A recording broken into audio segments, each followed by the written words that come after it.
Papers نکال کر ان کے سامنے کیے۔ یہ تو بہت اچھا کیا، ہورولین کے نام پر گھر کر کے مشیل بیگم مسکرا کر بولیں تو جمال صاحب بھی مسکرا دیے۔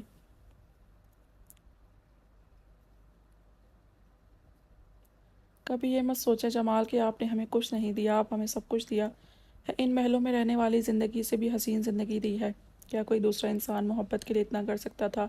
جمال کے اپنی عیش و عشرت والی زندگی چھوڑ کر 16 گھنٹے ڈرائیونگ کر کے خود کو ایک ہی جگہ پر بٹھا کر اپنے بدن کو تکا کر ہمارے پیٹ بھرنے کے لیے کماتے ہیں۔ شاید آپ کی جگہ کوئی دوسرا ہوتا تو ابھی تک میری بیٹیوں کو ٹھوکر مار کر جا چکا ہوتا۔ مشیل بیگم محبت سے کہتی نم آنکھوں کے ساتھ جمال صاحب کے کندھے پر سر رکھ کر آنکھیں موند گئیں۔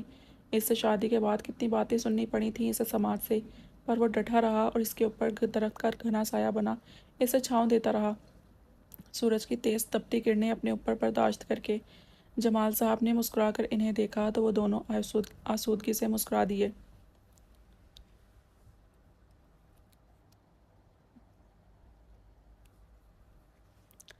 مسلسل آتی چیخوں اور آہوں پر اس نے ناگواری سے باہر کی طرف دیکھا اور غصے سے اٹھ کر شرٹ پہنتے روم سے باہر نکلا۔ آوازیں محل کے باہر اڈے سے آ رہی تھیں اور وہ بھی کسی لڑکی اور لڑکے کی تھیں۔ سعید تیز تیز قدم لیتا اڈے کے سامنے آیا اور لوہے کا گیٹ کھول کر اندر داخل ہوا تو چڑچڑاہٹ کی آواز پر ہر سو خاموشی چھا گئی۔ کیا ہو رہا ہے؟ اندر داخل ہوتے اس نے زمین پر پڑی جگہ جگہ سے پھٹے لباس میں لڑکی کو دیکھتے دھاڑا اور اس جھکے آدمی کو دیکھا جو بلیک کنگ کا ملازم تھا۔ اس کی دھاڑ پر اس لڑکی پر جھکا آدمی بدک کر پیچھے ہوا اور سامنے موجود سعید عالم کو دیکھنے لگا۔ ایک لڑکا اوپر لٹکا ہوا تھا اور دوسرے تماشائی کھڑے تماشے سے لطف اٹھا رہے تھے۔ بیسٹ اس کے منہ سے گڑبڑاہٹ میں ٹوٹے پھوٹے لفظ نکلے اور سامنے بے یقینی سے دیکھنے لگا، جس پر اس کے ساتھ باقی سب کو بھی حیرت کا جھٹکا لگا بیسٹ کی اڈے میں موجودگی پر۔ بھائی، میرے بھائی کو بچا لیں بھائی۔ نیچے پڑی کمسن سی مسکان اس لمبے چوڑے وجود کو دیکھتی روتی ہوئی اوپر لٹکے عارف کی جانب اشارہ کرتی التجائیں کرنے لگی۔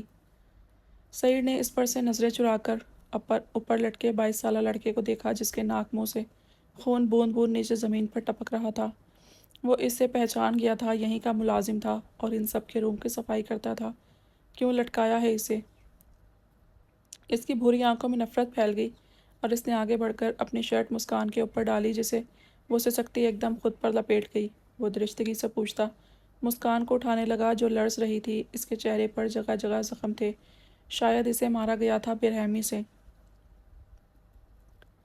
قیامت کی دعائیں مانگتا عارف، جو اپنی بہن کو اپنے سامنے بے آبرو ہوتے کچھ نہیں کر پا رہا تھا سوائے اللہ سے دعا مانگنے کے۔ دھاڑ کی آواز پر اس نے بے یقینی سے سوجی آنکھیں کھولیں تو سامنے بیسٹ کو پایا۔ ایک بے نام آنسو اس کا نکل کر نیچے خون کی بوندوں میں گرا اور محبت سے اپنی بہن کو دیکھنے لگا جو وہاں آ گئی تھی، جہاں برا سایہ اس کی پرچھائی کو چھوتے ہوئے بھی 100 بار سوچتا بلیک کنگ کے خلاف کیا ہے جس پر اسے ختم کرنے کا حکم ہے کنگ کی طرف سے۔ اس آدمی نے بیسٹ کو دیکھتے بتایا۔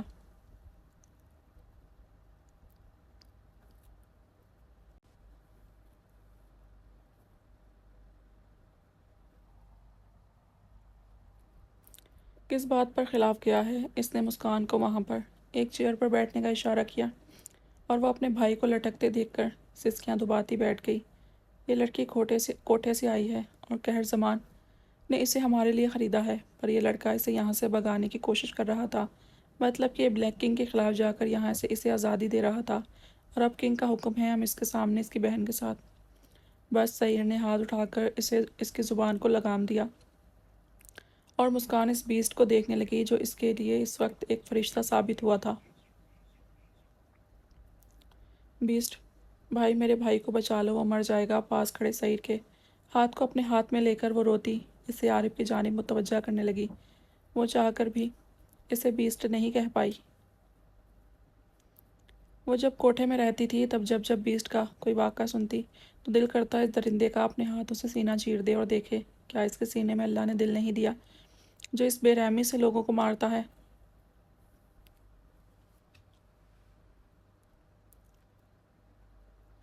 پر آج اس ہی بیسٹ کو دیکھ کر سوچ رہی تھی شاید یہ نہ ہوتا تو وہ آج کہیں کی نہیں رہتی اور یہ درندے اسے نوچ لیتے۔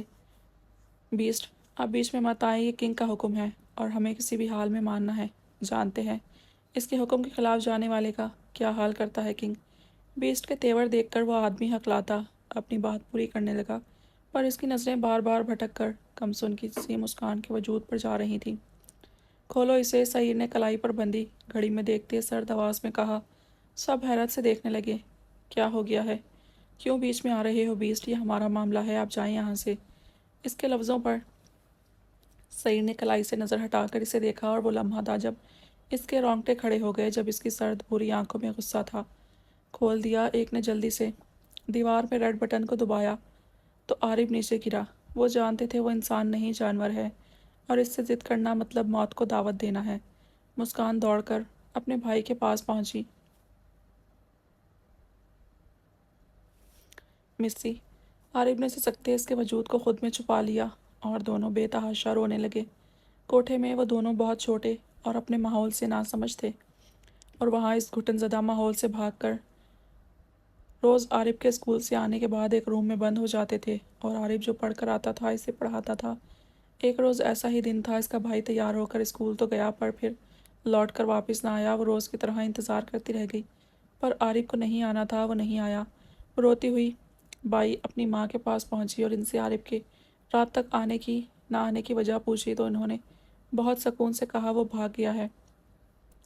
پر وہ نہیں مانی کہ اس کا عارف اسے اکیلے چھوڑ کر جا سکتا ہے۔ اس کی مسلسل چیخ پکار سے بھائی بیزار ہو کر آخرکار اسے بتایا کہ اسے بھیج دیا گیا ہے اس کے اصلی مقام پر، اور تم بھی اپنا مائنڈ سیٹ اپ کر لو، تمہیں بھی جانا ہوگا یہاں سے کسی رئیس کی راتوں کی زینت بن کر۔ اس کے بعد اسے چک لگ گئی، ایسی خاموشی جو اسے 17 سال کی عمر میں زمان ایک رئیس آدمی سے بیچنے پر بھی نہ ٹوٹی۔ کیا کرتی؟ ایک طوائف کی اولاد تھی جس کے سماج میں ہزار دشمن تھے، اگر بھاگ جاتی تو اسے باہر کے نام نہاد غیرت مند اپنے پاؤں تلے کچل دیتے، جس کے واقعے وہ سنتی رہتی تھی کوٹھے میں، اور التجا مزاحمت کرتی تو یہاں پر ہر کسی آنے والے کی راتوں کو رنگین بناتی، اور آگے چل کر اس کوٹھے کی مالکن بن جاتی، جو اسے ہرگز گوارا نہیں تھا۔ تبھی اس نے اپنے لبوں پر قفل لگا لیا، اور پھر 8 سال بعد وہ سامنے تھی اپنے بھائی کے، جو بچپن میں ہی اس سے بچھڑ گیا تھا، اسے سرد ہواؤں کے نظر کر کے۔ عارف جو ہر دن رات اپنی بہن کی سلامتی کی دعائیں کرتا آیا تھا، پر اسے واپس اسی دلدل میں دیکھ کر وہ کرا اٹھا، اور ہر ممکن کوشش کرتے اسے وہاں سے بھگانے کی، پر اسے کنگ کے ظلم سے تو بچا گیا، پر اس کے جانوروں سے نہیں بچا سکا۔ کچھ دیر پہلے جو اس کے سامنے قیامت کا دن تھا، جہاں اس کی بہن اس کی آنکھوں کے سامنے بے آبرو ہو رہی تھی، تب وہ کثرت سے اپنے رب کو یاد کر رہا تھا کہ اس کی بہن پر وہ داغ نہ آئے جو ہر بھائی کے لیے دردناک موت ہوتی ہے۔ مسلسل اپنے اوپر ظلمات برداشت کرتے وہ چیخ چلا رہا تھا کہ اچانک ہی دروازہ کھلا، اور جو وجود اندر داخل ہوا اس سے اسے صرف اپنی ہی موت کی امید ہو سکتی تھی، پر جب اسے اپنی عزت اپنی بہن پر شرط ڈالتے دیکھا تو رو پڑا۔ کیسے بھول سکتا تھا کہ وہ عورت کی طرف آنکھ اٹھا کر نہیں دیکھتا تھا، یا یہ کہا جائے کہ اپنی سرد مہری کے پردے تلے چھپے ہوئے بھی وہ عورت کی عزت کرتا تھا، اس عورت کی جو عورت کہلوانے کے لائق ہو، اس کی نہیں جو عورت کے نام پر دھبا ہو۔ سعید نے آگے بڑھ کر عارف کے زخمی وجود کو سہارا دیتے اٹھایا اور وہاں سے جانے لگا دونوں کو لے کر۔ بیسٹ، تم غلط کر رہے ہو، تم اس لڑکی کو نہیں لے جا سکتے، اس آدمی نے مسکان کی کلائی پکڑتے غصے سے کہا، کہ سعید کے آگے بڑھتے قدم ٹھٹک کر رکے، اور اس نے مڑ کر پیچھے دیکھا، جہاں خوف سے مسکان اپنے بھائی کا مضبوطی سے ہاتھ پکڑے رو رہی تھی۔ مسی، عارف نے اسے اپنی طرف کھینچا جسے وہ آدمی گھسیٹ کر لے جانے کی کوشش کر رہا تھا۔ سمی، سعید کے دل سے آہ نکلی، اور پلک جھپکتے وہ عارف کو چھوڑ کر آگے بڑھ گیا، اور اس آدمی کی گردن سے اتنی زور سے پکڑا کہ وہ اس کی پکڑ میں پھڑپڑاتا چلا اٹھا۔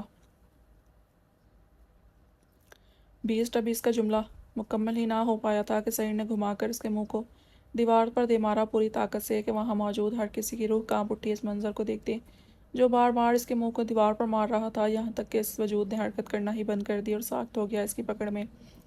مسکان آنکھیں پھیلائے پہلی بار اسے دیکھ رہی تھی، اور لرز رہی تھی کہ اس کے واپس قدم ان کی طرف لینے پر وہ ڈر کر عارف میں چھپی۔ چلو، دونوں بہن بھائی کو بت بنا دیکھ کر وہ غصے سے بولا، تو وہ ہوش میں آتے اس کے پیچھے آئے اور جا کے اس کی گاڑی میں بیٹھے۔ پیچھے منہ پر قفل لگائے سب اس آدمی کی لاش کو گھور رہے تھے، جس کا چہرہ پہچاننا مشکل ہو رہا تھا۔ یہ پکڑو لڑکی، اس گھر میں موجود ایک روم میں بیٹھے عارف اور مسکان دونوں کو میڈیکل باکس دینے کے بعد اس نے مسکان کی طرف 2 ڈریس بڑھائے، جسے وہ مسکرا کر تھام گئی۔ شکریہ آپ کا بیسٹ، نم آنکھوں سے کہتے وہ روم سے جاتے ہوئے اس کی پشت دیکھنے لگی، اور پھر اپنے بھائی کی جانب متوجہ ہوئی۔ سعید انہیں اس لیے یہاں لے کر آیا تھا کہ جانتا تھا اگر کنگ کو معلوم ہوا تو ضرور انہیں مارنے کی کوشش کرے گا، جو سعید کبھی نہیں ہونے دے گا۔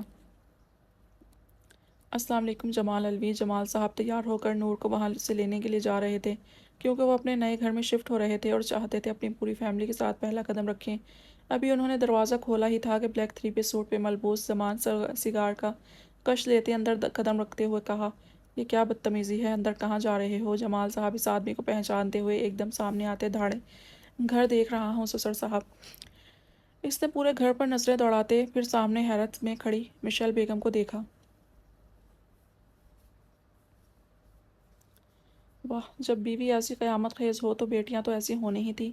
انہوں نے مشیل بیگم کے سراپے کو دیکھتے سوچا اور حورلین کو دیکھنے کے لیے اپنی بےتاب نظریں پھیری۔ آس پاس جو کتنے دنوں سے پارک نہیں آ رہی تھی، کیا بکواس کر رہے ہو؟ نکلو میرے گھر سے ورنہ پولیس کو بلوا کر وہ حشر کرواؤں گا کہ ساری زندگی یاد رکھو گے۔ سامنے سے آتے جمال صاحب نے غصے سے کہا اور اسے پیچھے دھکا دیا کہ زمان لڑکھڑا کر خود کو سنبھال گیا۔ غصہ نہیں، سسر داماد پر غصہ نہیں کرتے ورنہ اس کا دماغ بگڑ گیا تو دونوں بیٹیاں غائب ہو جائیں گی۔ پستل نکال کر جمال صاحب کے ماتھے پر رکھتے ہوئے سمجھاتے ہوئے دھمکی دینے لگے اور مشیل بیگم کے ہاتھ پاؤں پھول گئے اپنے شوہر کے سر پر گن دیکھ کر۔ جمال خوف سے چیختی وہ آگے بڑھیں اور اپنے شوہر کے ساتھ کھڑی ہوئیں۔ کیا ہوا مما پاپا کو؟ ساتھ والے روم سے اپنی ماں کی چیخ سنتی حورلین گھبرائی سے باہر نکلی اور اس کی خوبصورت آواز پر زمان نے اپنی نظریں دونوں میاں بیوی سے ہٹا کر ان کے پیچھے آتے دیکھا تو آنکھوں میں صرف اسے دیکھتے ہی نشہ چھانے لگا، جو سرخ گھٹنوں تک آتے فراق جینس میں دوپٹہ شانے پر پھیلائے بھیگے بالوں کو کچھ آگے اور کچھ پیچھے پھیلا کر باہر آتی اس کے سامنے کھڑی تھی۔ زمان نے پسٹل کا رخ اس کی طرف کر کے جمال صاحب اور مشیل بیگم کو چپ رہنے کا اشارہ کیا اور اس کی جانب قدم اٹھائے۔ واپس جاؤ حورلین، جمال صاحب غصے سے کچھ قدموں کے فاصلے پر زمان کو دیکھتے ہوئے بولے تو اس نے مڑ کر غصے سے جمال صاحب کو دیکھا۔ کیا ہوا ہے پاپا؟ حورلین اپنے باپ کی آواز میں پریشانی انجانا خوف محسوس کر کے بولی کہ مشیل بیگم خود اسے اپنے ساتھ لے کر روم میں بند ہو گئی۔ میں تمہاری بیٹی کا رشتہ مانگنے آیا ہوں اپنے لیے۔ اپنے غصے کو کنٹرول کرتے زمان نے مڑ کر جمال صاحب سے کہا، دفع ہو جاؤ یہاں سے۔ جمال صاحب دھاڑ کر اسے باہر کی جانب دھکا دیتے ہوئے بولے۔ ایک پل کو زمان کی آنکھوں میں لہو اتر آیا پر مسلسل اس کی دھاڑ پر باہر جمع ہوئے لوگوں کو دیکھ کر وہ ضبط کر گیا اور آہستہ سے گن واپس چھپا دی۔ دیکھو میں اسے خوش رکھوں گا، یقین کرو میرا، شریفوں کا لبادہ اوڑھے وہ نرم لہجے میں بولے پر جمال صاحب کہاں بھول سکتے تھے اس آدمی کو جس نے آئس کریم پارلر میں اس کی بیٹی کو اٹھوانے کا کہا تھا بیسٹ سے۔ میں نے کہا نا دفع ہو جاؤ ورنہ وہ حشر کروں گا کہ زندگی بھر یاد رکھو گے۔ ایک دھکے سے اس گھر کے باہر نکالتے ہوئے وہ گرائے اور زمان غصے سے مٹھیاں بھینچ کر ایک نظر اس پر ڈال کر وہاں لوگوں کی بھیڑ کو دیکھتے چلا گیا۔ مطلب ایسے نہیں ملنے والی تھی اس کی بلائنڈ بیوٹی۔ باہر آؤ مشیل، داخلی دروازہ بند کرتے جمال صاحب روم کے دروازے پر ناک کرتے ہوئے بولے اور مشیل بیگم اپنے ساتھ لگی حورلین کو لے کر باہر نکلی۔ کون تھا جمال؟ وہ حورلین کے ماتھے پر لب رکھتے پوچھنے لگی تو جمال صاحب نے نفی میں سر ہلا دیا۔ مجھے لگتا ہے ہمیں آج رات کو یہاں سے شفٹ ہو جانا چاہیے اپنے گھر۔ حورلین کو اپنے سینے سے لگاتے انہوں نے سوچ و بچار کے بعد کہا۔ تو پھر نور؟ مشیل بیگم پریشان ہوئی۔ اسے میں کل جا کر لے آؤں گا، تم ابھی سے سامان پیک کر دو۔ صوفے پر بیٹھتے انہوں نے حکم دیا تو مشیل بیگم سر ہلاتی ہوئی واپس روم میں چلی گئیں۔ جانتی تھی یہی ٹھیک تھا۔ ڈرو نہیں بیٹا، تمہارا باپ ابھی زندہ ہے، کانپتی حور کے سر پر بوسہ دے کر بولے تو وہ مسکراتی سر ہلا کر اپنے آنسو صاف کرنے لگیں۔ ان کے سینے پر سر رکھ کر آنکھیں موند گئی۔ وہ اب مطمئن تھی اور تھوڑی بہت خوش بھی تھی کہ وہ خود جا کر استعفیٰ دے کر آئی ہے۔ آسیہ بیگم کو ایک دوست سے ملنے کا کہتے وہاں اتنے دن ساتھ رہنے پر اچانک استعفیٰ دینے پر کافی کلیگس نے وجہ پوچھی تھی اور نورالعین پرنسپل کو بتا چکی تھی کہ حقیقت کہ اس کا نکاح ہو گیا ہے اور آگے کا وہ خود سمجھتی سر ہلا گئی۔ باقی کلیگس کے سامنے سے بہانہ بنا لیا تھا کہ اگر انہیں حقیقت بتاتی تو کہتی ہمیں انوائٹ نہیں کیا وغیرہ وغیرہ، اور اب نور کیا بتاتی کہ اس کا نکاح کیسے ہوا۔ اگر شاید اس کی کلیگس شامل ہوتی نکاح کی تقریب میں تو ضرور اس کی قسمت پر افسوس کرتی کہ جس سے نکاح ہونے والا تھا وہ چھپ گیا، البتہ چھوٹے بھائی سے کروا دیا۔ نور بی بی بڑی بیگم آپ کو بلا رہی ہیں اپنے روم میں، ملازمہ دروازہ ناک کرتی بولی اور نور جو سوچوں میں گم تھی سر ہلا کر چادر اتار کر تہہ کرتی دوپٹہ شانوں پر پھیلا کر اس کے پیچھے آئی۔ جی تائی امی آپ نے بلایا؟ نور روم میں داخل ہوتی وہ مسکرا کر آسیہ بیگم کی پشت کو دیکھتی بولی تو انہوں نے سر ہلاتے سے بیٹھنے کا کہا۔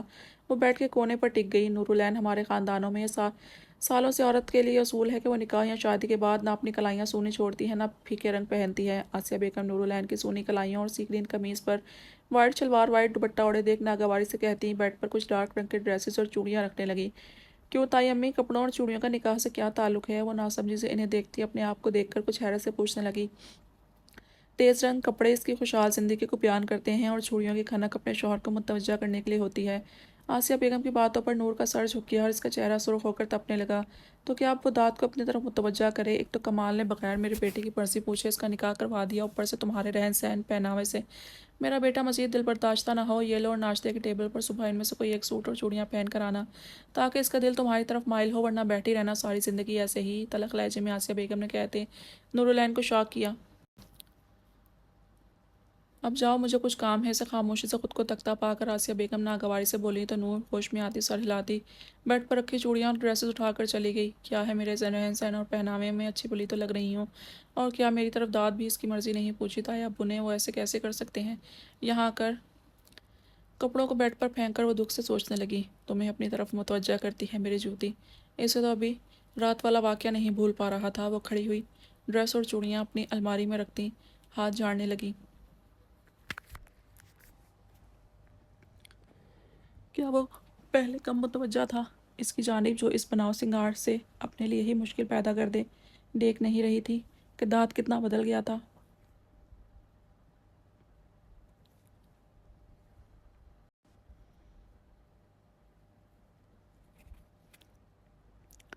دوست آپ آ گئے؟ لاؤنج میں صوفے پر بیٹھی مسکان برہان کو دیکھ کر خوشی سے چلائی۔ یس مائی فیری، دوست آ گیا۔ اس کے سر پر لب رکھتے کہا تو وہ اس کی ٹانگوں سے لپٹ گئی۔ برہان اسلام آباد گیا تھا؟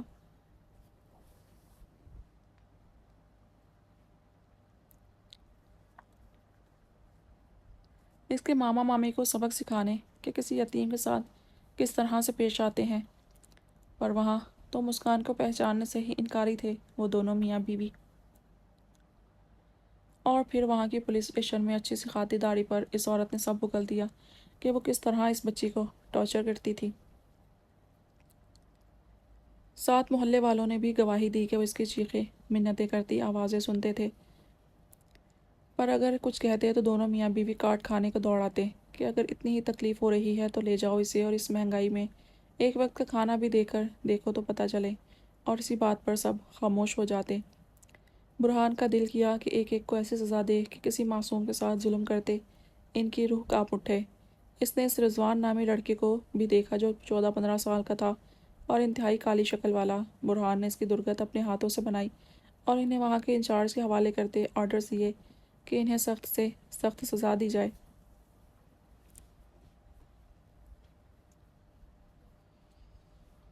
انسپیکٹر نے کہا کہ اس کے لیے بچی کی گواہی کی ضرورت پڑے گی، پر برہان نے ہاتھ اٹھا کر اسے خاموش کروا دیا کہ وہ اب ان کا چہرہ نہیں دیکھے گی۔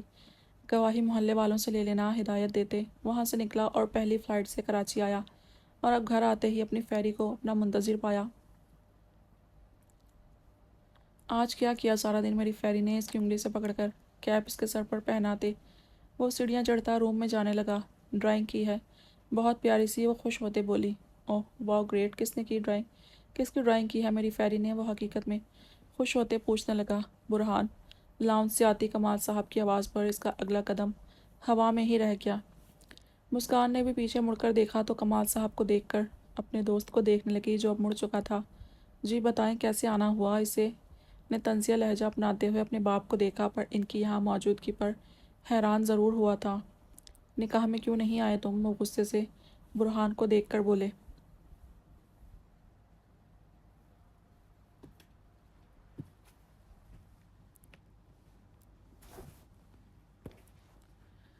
بیٹا آپ جا کر ڈرائنگ نکال کر رکھیں، دوست آ کر دیکھیں گے۔ حیران پریشان لاؤنج میں کھڑے آدمی کو اپنے دوست پر غصہ کرتے دیکھتی مسکان سے برہان بولا تو وہ اس بات میں سر ہلا کر بھاگتی سیڑھیاں چڑھ گئی اور اپنے روم میں داخل ہو کر دروازہ بند کر گئی۔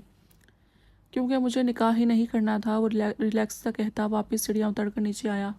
جانتا ہوں تم جیسا نافرمان اولاد ایسے ہی اپنے ماں باپ کو ذلیل کر سکتا ہے، بس کمال صاحب کا بس نہیں چل رہا تھا کہ کھینچ کر اسے تھپڑ مارے۔ اور ایسے ماں باپ کے بارے میں کیا رائے ہے جو ایک بھتیجی کو اس حیوان کے حوالے کر دیا اور دوسری کو ہارٹ اٹیک کے بہانے قربانی کی گائے سمجھ کر اپنے نافرمان بیٹے سے باندھا جا رہا تھا صرف 2 ٹکے کے ریسٹورنٹ کے لیے؟ تلخ لہجے میں کمال صاحب کو دیکھتے ہوئے پوچھنے لگا۔ بس کمال صاحب آپے سے باہر ہو کر دھاڑے تو برہان ہنس پڑا۔ بس کہاں کی ہے آپ نے؟ عرض کریں پھر کس کو لوٹنے کا پلان بنایا ہے؟ ایک تو آپ کے چھوٹے بیٹے نے نکاح کر دیا، دوسرا بھی ہے، تو بتائیں پھر کسے بیوقوف بنانا ہے؟ آپ حکم کریں۔ ان کی سرخ رنگت کو دیکھتے ہوئے برہان نے مسکراتے ہوئے زہریلا طنز کا تیر پھینکا۔ تم حد سے بڑھ رہے ہو ایس پی برہان، اپنی پھولی سانسوں کو بحال کرتے وہ مزید غصہ کر ہی نہ سکے اور صوفے پر بیٹھ کر بولے۔ ابو برہان گھبرایا اور پانی کے گلاس بھر کر ان کے پاس آیا۔ دور کرو اسے، نہیں چاہیے دکھاوے کی فکر مندی، ہاتھ مار کر گلاس کو پھینکتے انہوں نے غصے سے برہان کے فکر مند چہرے کو دیکھا۔ ہاں ہے دکھاوا، آپ پانی پی لیں۔ برہان ان کی مزاحمت کو نظر انداز کرتے کمال صاحب کے لبوں سے پانی کا گلاس لگایا تو ناچار انہیں پانی پینا پڑا۔ کیسے آنا ہوا آپ کا اپنے مرے بیٹے کے در پر؟ وہ چاہ کر بھی گلا کیے بنا نہ رہ پایا۔ بکواس بند کرو، کمال صاحب کے دل کو جیسے کسی نے مٹھی میں جکڑ لیا تھا۔ سنا ہے ایس پی نے یتیم خانہ کھولا ہوا ہے؟ کمال صاحب کے طنز پر اس نے تعصب سے دیکھا۔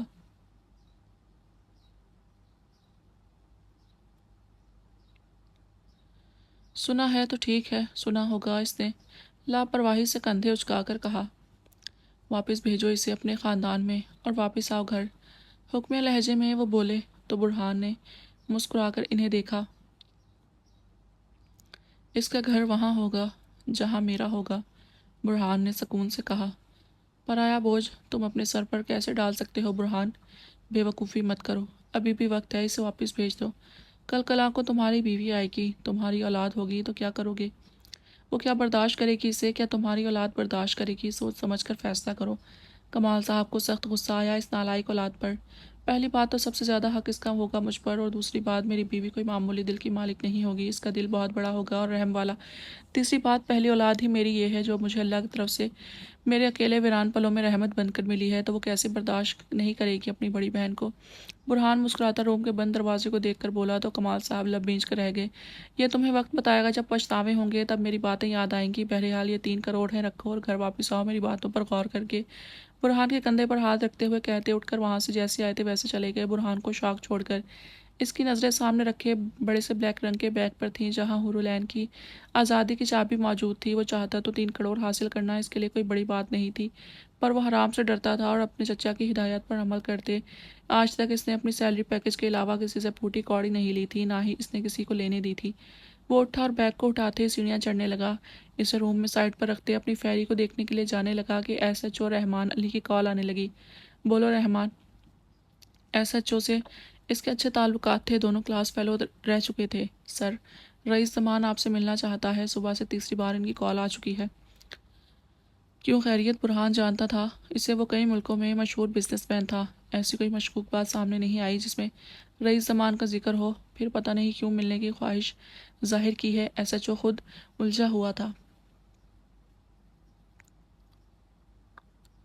ٹھیک ہے، دیکھتے ہیں۔ اس رئیس سے مل کر بھی اس نے حامی بھرتے کہا اور کال ڈسکنیکٹ کر دی اور چینج کر کے مسکان کے روم کی طرف آیا۔ فیری برہان مسکراتا ناک کر کے روم میں داخل ہوا اور اس کی تلاش میں نظریں گھمائی، پر وہ کہیں نہیں ملی، البتہ مدھم سسکیوں کی آوازیں آ رہی تھیں۔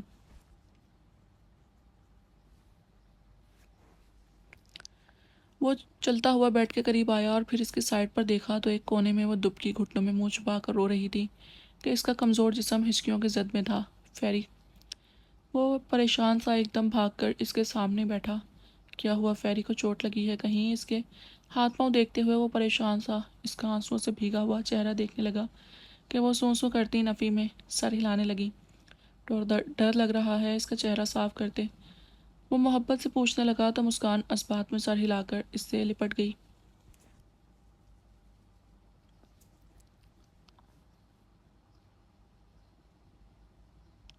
وہ دوست، آپ کو وہ انکل مارنے آئے تھے، اس نے آپ پر غصہ کیا اور آپ کو مارا بھی ہوگا۔ اس کے گال پر اپنے چھوٹے سے ہاتھ رکھتی پوچھ رہی تھی۔ نہیں مارا میری جان، وہ آپ کے دوست کے بابا ہیں، وہ صرف کچھ غصہ تھے کیونکہ آپ کے دوست انہیں تنگ کرتے ہیں نا، بس، اور کچھ نہیں، وہ مجھے نہیں مار رہے۔ آپ اب رونا بند کرو، شاباش۔ اسے اوپر اٹھا کر وہ پیار سے بولا کہ مسکان اپنی بھیگی رخسار صاف کرتی اسے دیکھنے لگی۔ سچی وہ آپ کے بابا ہیں؟ وہ خوش ہوتی بولی۔ البتہ کبھی کبھی درمیان میں ہچکی آ رہی تھی۔ مچی میری جان،